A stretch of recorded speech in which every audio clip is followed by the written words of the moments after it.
पेशावर मोड़ था Islamabad airport metro bus मंसूबे का इफ्तिताह। यौमिया 50,000 अफराद सफर कर सकेंगे। रमजान में टिकट मुफ्त होगा। मंसूबा 4 साल तात्तुल का शिकार रहा। 4 अरब रुपए का नुकसान हुआ। वजीर आजम शहबाज शरीफ का तकरीब से खिताब।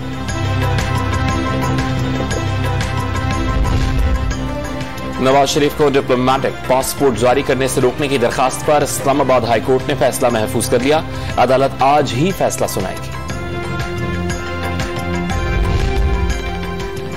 एहतसाब अदालत इस्लामाबाद में छठा वाटर सप्लाई रेफरेंस की समाअत। साबिक सदर आसिफ अली जरदारी की आज हाजिरी से इस्तिस्ना मंजूर। मौलाना फजल रहमान ने हुकूमत से फौरी इंतखाबात कराने का मुतालबा कर दिया। इक्तदार को तूल देना जमीयत उलमा इस्लाम का मौकिफ नहीं। हुकूमत को असम्बलियों से इंतखाबी और दीगर इस्लाहात कराने का मशवरा दे दिया।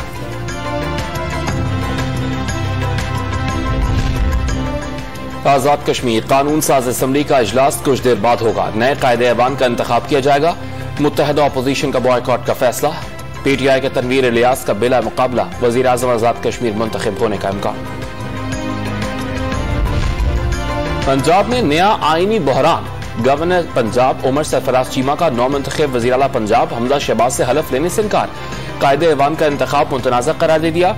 ऐवान सदर से अहकामात मिलने पर ओहदे पर काम करने का आज़म। विफाकी हुकूमत का गवर्नर पंजाब उमर सरफराज को ओहदे से हटाने का ऐलान।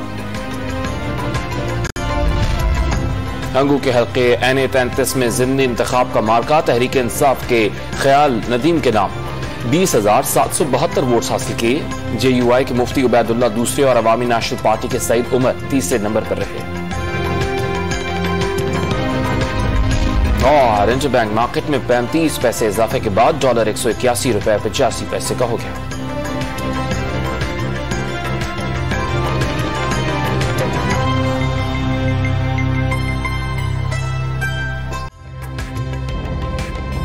ताजा तरीन वीडियोस के लिए हमारा YouTube चैनल सब्सक्राइब करके बेल आइकन प्रेस करिए ताकि आपको मिले हर अपडेट सबसे पहले।